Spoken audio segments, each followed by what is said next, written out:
हम लोग के भोजपुरी में एक कहावत है। चूंकि हम लोग बिहार से हम लोग बिलोंग करते हैं, तो आपको एक भोजपुरी में कहावत सुना दें कि सोना दहाइल जाता और कोयला पर छापा। यही हाल हमारे आज के परिवेश में भारत सरकार का है।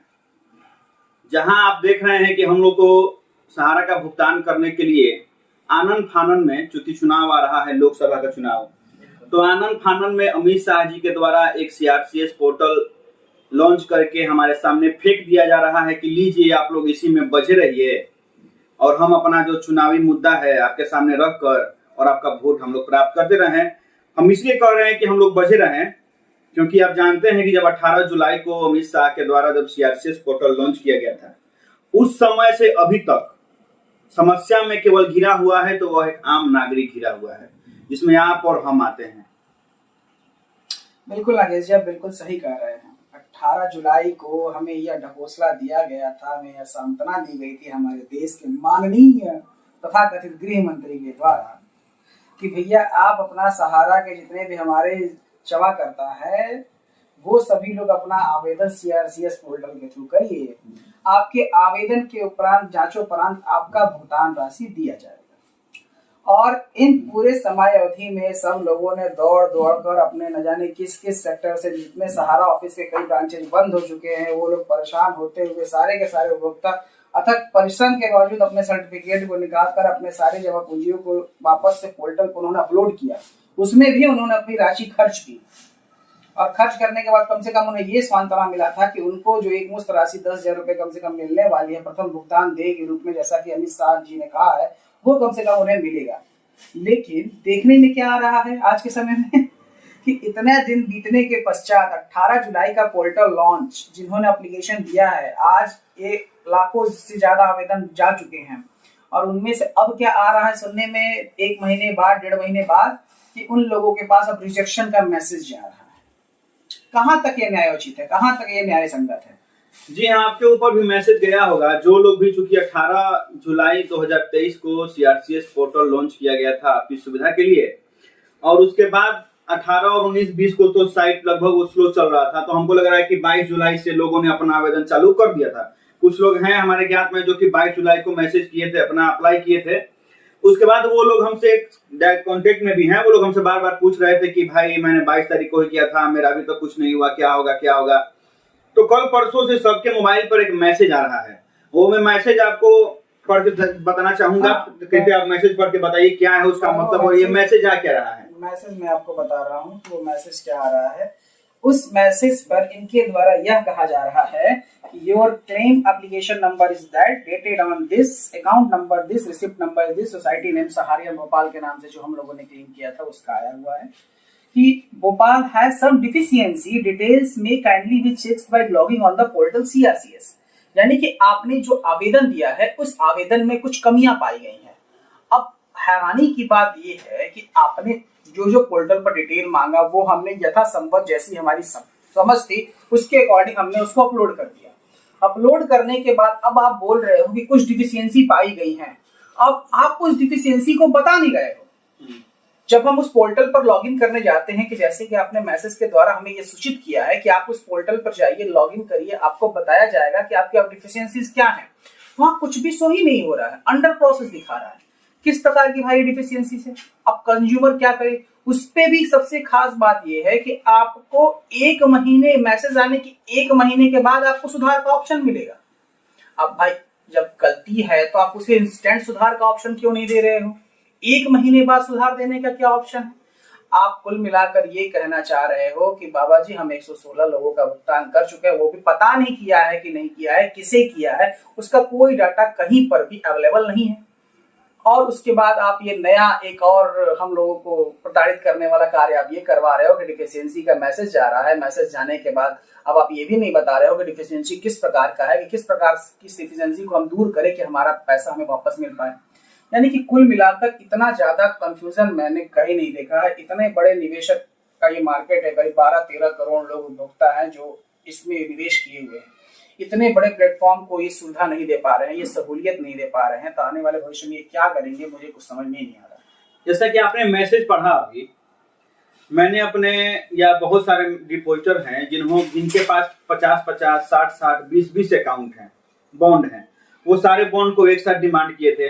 तो आपको जो मैसेज आ रहा है वो किसी पर्टिकुलर अकाउंट के लिए आ रहा है, किसी पर्टिकुलर रिसीप्ट नंबर के लिए आ रहा है, या फिर सारे अकाउंट हम मान ली कि मेरा सारा रिजेक्ट हो चुका है? अब देखिए, जैसा जैसा आपने एप्लीकेशन दिया है उस एप्लीकेशन के अगेंस्ट एक रिसिप्ट नंबर जनरेट हुआ है। अब उस रिसिप्ट नंबर की अगर आपने कॉपी निकाली होगी, उस रिसिप्ट नंबर में आपने क्या क्या अपलोड किया है, तो ही आप बता सकते हैं। अगर आपने एक साथ सारा अपलोड किया होगा उस रिसिप्ट नंबर के अगेंस्ट, तो आपको उस पूरे रिसिप्ट के अंदर में क्या क्या डिफिशियंसी है वो तो गवर्नमेंट ही तय कर पाएगी क्या डिफिशियंसी है क्या नहीं। क्योंकि आपने मैसेज पढ़ा तो उस मैसेज में मैंने देखा कि उसमें अकाउंट नंबर और रिसिप्ट नंबर भी दिया गया कि इस अकाउंट और इस रिसिप्ट नंबर का जो अकाउंट है उसमें आपका डिफिशियंसी इसमें अकाउंट नंबर नहीं दिया हुआ है, इसमें एप्लीकेशन नंबर दिया हुआ है और अकाउंट नंबर या रिसिप्ट नंबर दोनों के नाम से ऑब्लिक करके दिया हुआ है। वो अकाउंट नंबर है या रिसिप्ट नंबर है वो आप देखेंगे तो यानी कि ये किसी पर्टिकुलर अकाउंट नंबर के लिए रिसिप्ट नंबर दिया गया है। यानी कि आप ये मान सकते हैं कि अगर आपने 20 अकाउंट का डिमांड किया है तो आपको अकाउंट नंबर वाइज, चूंकि मेरे ऊपर भी कल परसों मैसेज आया है और लगभग मेरा 32 अकाउंट था, जिसमें 32 में से मेरे पर लगभग 8-10 अकाउंट का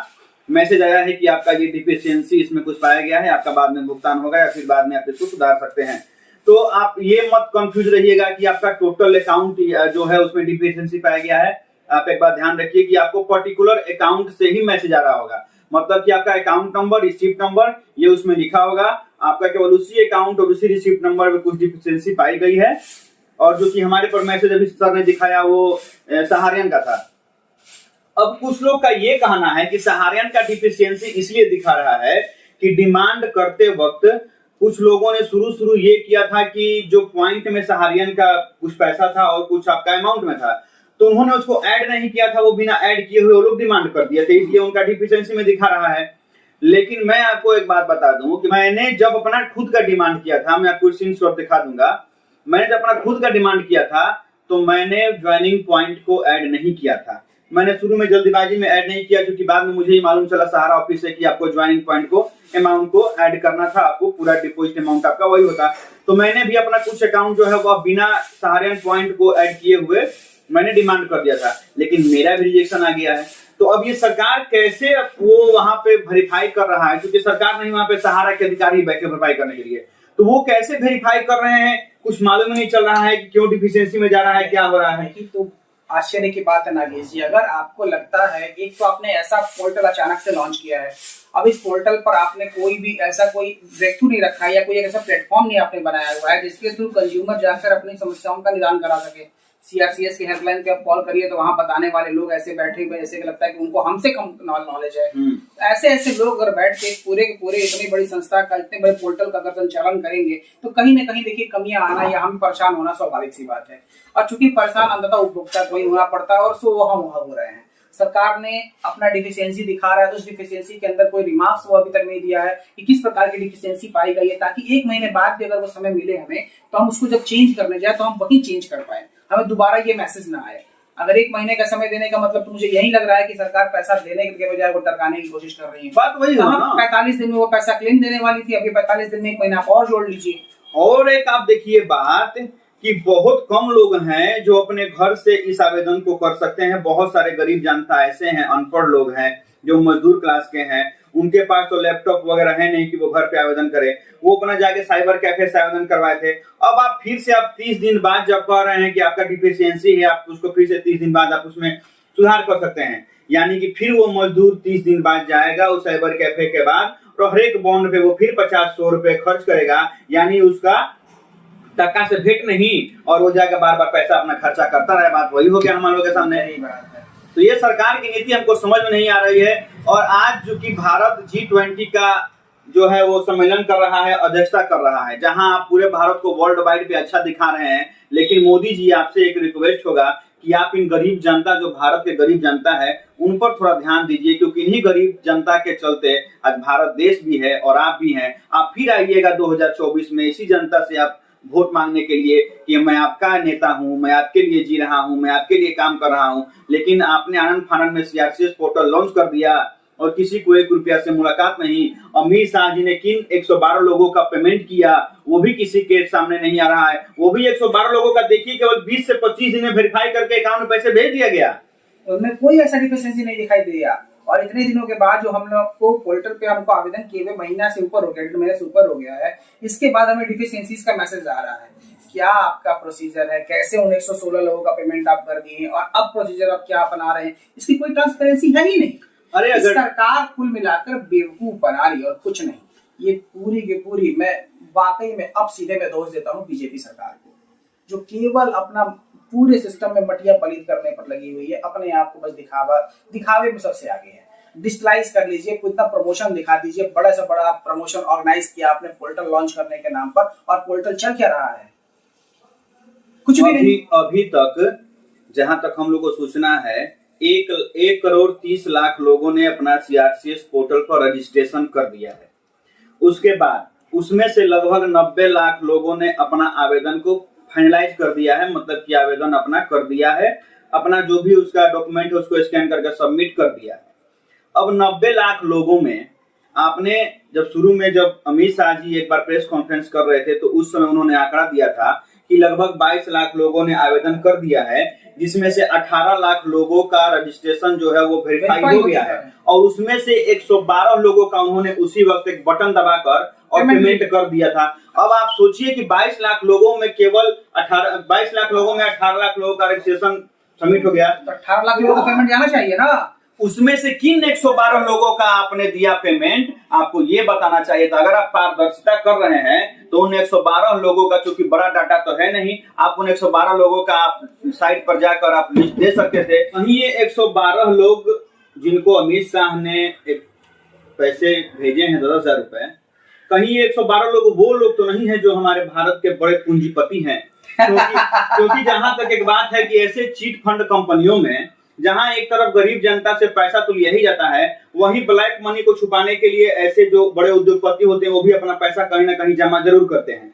तो कहीं 112 लोग वही तो नहीं थे जिनको दिखाने के लिए अमित शाह ने ट्रांसफर कर दिया, क्योंकि ये सोचने वाली बात है ना। अब ये तो आतिशयोक्ति है नागेश जी, क्योंकि अगर बड़े पूंजीपति हैं तो 10-10 हजार रुपए 112 लोगों का लेकर क्या करेंगे? अरे कौन जानता है आपने 112 करोड़ 10,000 करोड़ दिया है या उनको पूरा पेमेंट कर दिया? ये बात सही, क्योंकि अगर आपको 10,000 दिया है या पूरा पेमेंट दिया है, इसका कोई जस्टिफिकेशन नहीं है किसी भी पोर्टल के द्वारा या सरकार के द्वारा। और ये हमेशा क्यों कह रहे हैं? क्योंकि आप एक बात देखिए कि लगभग 80 से 90 लाख लोगों ने जब अपना डिमांड कर दिया और उनका 45 दिन जब पूरा हो गया, 45 दिन पूरा होने के बाद जहां एक तरफ लोग ये सोच रहे थे कि चलो कम से कम 10,000 रुपए ही हमारे अकाउंट में आएंगे, हम कुछ काम करेंगे, वहां उनके मोबाइल पर मैसेज क्या आ रहा है कि आपकी कुछ डिफिशियंसी है, आप उसको 30 दिन बाद फिर से अप्लाई कर सकते हैं। जब आप जाइएगा ऑनलाइन डिपोजिट लॉगिन कीजिएगा, जहां अपना आधार नंबर और आप मोबाइल नंबर डालते हैं लॉगिन करने के लिए, उसके नीचे आप देखिएगा तो सहारा इंडिया ने एक नया अपडेट दे दिया है कि अगर आप में आपके अकाउंट में कुछ डिफिशियंसीज है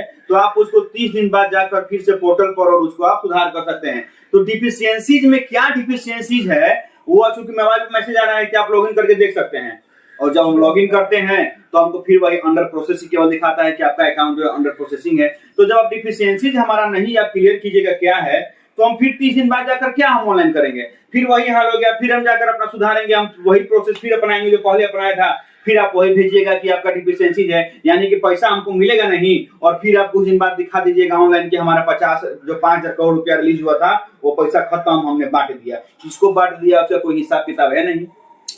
देखिए नागेश जी, वास्तव में ये सरकार जिस प्रकार की अपनी नीति अपना रही है पूरे सहारा के भुगतान को लेकर, ये निसंदेह कहीं ना कहीं से प्रश्न खड़ा करती है इनके कार्यशैली पर, इनके तरीके पर। अगर सरकार वास्तव में देना चाहती होती तो अब तक ये डिफिशियंसीज का मैटर ये सहारा के साथ मिलकर वो सॉर्ट आउट कर सकती थी। क्योंकि देखिए कंज्यूमर को करना क्या था, कंज्यूमर को केवल बॉन्ड अपलोड करना था, वेरीफाई करने का काम सब कुछ सहारा के एंड से होना था। तो जो भी देनदारी तय करनी थी वो सहारा के साथ मिल बांट कर ये बैठ के काम करा लेते और कंज्यूमर का पैसा कंज्यूमर को देते। यहाँ कंज्यूमर को परेशान करने की कोई मतलब ही नहीं बनता था उनको। ये बात आपने सही कहा, क्योंकि हम लोग बॉन्ड को स्कैन करके अपलोड कर रहे हैं। बिल्कुल, हमने अकाउंट नंबर क्या डाला, रिसीट नंबर क्या डाला, डिपॉजिट अमाउंट क्या डाला, वो सारे आपके बॉन्ड पर है। चूंकि हमारे नाम से हमारा आधार है तो हम ऑथेंटिक तो लॉगिन करता हो ही गए, जब अपने आधार से हम ऑथेंटिकेट करके और अपने लॉगिन कर रहे हैं, डिमांड कर रहे हैं। तो आपको हमने क्या डाला या कुछ उसमें दिक्कत ही है, तो ये जो वहां पे सहारा के ऑफिसर बैठे हुए हैं वो भली भांति जानते हैं कि हमारे पास अगर बॉन्ड है तो हम वैलिड जमा करता है ही। तो आप हमारे बॉन्ड से ही मिलाकर जो हमारी त्रुटि है वो आप ही सुधार दीजिए, या फिर आप उसी बॉन्ड के थ्रू जो आप बॉन्ड पे हमने लिखा हुआ है, जो हमारा पैसा है, जो हमारा अकाउंट नंबर है, आप हमको पेमेंट काहे नहीं कर देते हैं? तो फिर ये डिफिशियंसीज का मामला कहां से आ जाता है? इसका मतलब कि आप देर कर रहे हैं जानबूझकर, कि देर होता रहे, पैसा हमको देना नहीं है, आपको बस केवल दिखाना है कि हाँ हमने पेमेंट का प्रोसेस चालू कर दिया है। तो कुल मिला के नागेश जी, सरकार का इंटेंशन साफ साफ समझ में आ रहा है कि ये केवल ढकोसला बना रही है। सरकार न जाने कितने समय से G20 की अध्यक्षता में केवल बिजी है। सहारा के किसी भुगतान वालों को इसको पड़ी नहीं है, ना इसको अथॉरिटीज को पड़ी हुई है। सारा का सारा तंत्र इनका वहीं लगा हुआ है, सारा का सारा तंत्र केवल विरोधियों को बसाने में लगा हुआ है। जनता किसी को सुध नहीं पड़ी हुई है, कोई क्या कर रहा है, कैसे सिस्टम चल रहा है, इनका भुगतान मिला या नहीं मिला, लोग परेशान हो रहे हैं नहीं हो रहे हैं, कोई सुध लेने वाला नहीं है। तो ये ठीक है, G20 की अध्यक्षता भारत कर रहा है, ठीक है, वर्ल्ड लेवल पर भारत का नाम जो है वो जाएगा, लेकिन फिर मोदी और अमित शाह को ये भी सोचना चाहिए कि जो ये 1 महीने का शेड्यूल है G20, इसके बाद फिर उनको इन्हीं गरीब जनता के बीच में आना है वोट मांगने के लिए। मैं कह रहा हूं, ये भारत के लोगों से है। भारत कोई एक जगह नहीं है, भारत के रहने वाले निवासियों से भारत बनता है।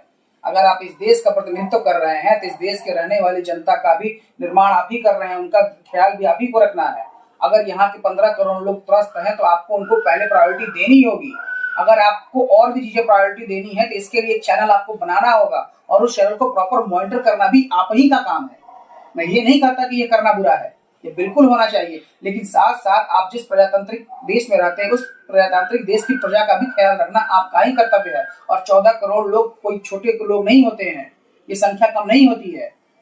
ये कितना हास्यद लगता है ना कि जब चुनाव आता है तो यही मोदी जी चिल्लाते हैं कि मैं एक चाय वाला हूँ, मैं एक चाय वाला का बेटा हूँ, मैं चाय बेचता हूँ, मैं एक अल्पसंख्यक हूँ, पिछड़ा हूँ, ये हूँ, वो हूँ, फलाना हूँ, ढिमका हूँ। और यही जब चुनाव में जीत जाने के बाद इन लोग को उसी चाय वाला का पैसा, जब अपना चाय वाला पैसा मांग रहा है कि सहारा इंडिया में मेरा पैसा फंसा हुआ है मुझे दीजिए, तो उस चाय वाला का इनको सुध नहीं है, किसी का पैसा आने का नाम है नहीं। आप केवल वेबसाइट खेलते रहिए, जाकर साइबर कैफे खेलते रहिए, 30 दिन बाद आपका रिजेक्ट होगा, फिर आप जाइए डिमांड कीजिए, फिर वो आपसे 500,000 रुपए लेगा, फिर आप डिमांड कीजिए 500,000 दीजिए। इस डिजिटल इंडिया के नाम पर आम जितना पिसी है उतना शायद ही कोई पिसा होगा। आप चाय वाला की बात करते हैं, रेडी वाला की बात करते हैं। आपने अभी रिसेंटली मैं हाल ही में अपने बैंक में गया हुआ था, बैंक से मुझे कुछ रकम निकालनी थी, कैश निकालना था। अब आप ये समझिए कि मुझे कैश निकालने के भी पैसे देने पड़ रहे हैं। ये दौर हो गया है कैशलेस के नाम पे, हमें अपनी पूंजी निकालने के लिए हमें पैसा देना पड़ता है। आप कैशलेस आप कहते हैं कि ट्रांजैक्शन केवल ऑनलाइन को बढ़ावा दीजिए, सभी लोग सक्षम नहीं हैं। आज इन 12-13 करोड़ में से बहुत कभी लोग होंगे जो स्वयं अपना एप्लीकेशन जाके डाल पाए होंगे, बाकी सभी लोग आज पोर्टल पे दूसरों के थ्रू ही जाके करवाए हैं। उनमें आप डिफिशियंसी ला रहे हैं और तमाम तरह की बाधाएं उत्पन्न कर रहे हैं, पेमेंट आपको देना नहीं है। अगर आप 18 लाख लोगों का ही वेरीफाई किए तो आप 18 लाख लोगों का भुगतान अब तक क्यों नहीं किए हैं? अभी तक ये आंकड़ा 112 पर ही क्यों अटका हुआ है? उसके बाद कोई और डिटेल क्यों नहीं जारी हुई? नहीं, सुनने में आ रहा है कि छिटपुट लोगों का 10,000 आ रहा है, लेकिन छिटपुट से मतलब क्या है? जहां आपका 90 लाख लोगों का आवेदन मतलब सबमिट हो चुका है, उसमें से कम आपने मान लीजिए कि 20 लाख भी, अगर 22 लाख होंगे के अनुसार 22 लाख आपने वेरीफाई कर लिया है, तो 22 लाख लोगों के अकाउंट में पैसा क्यों नहीं गया?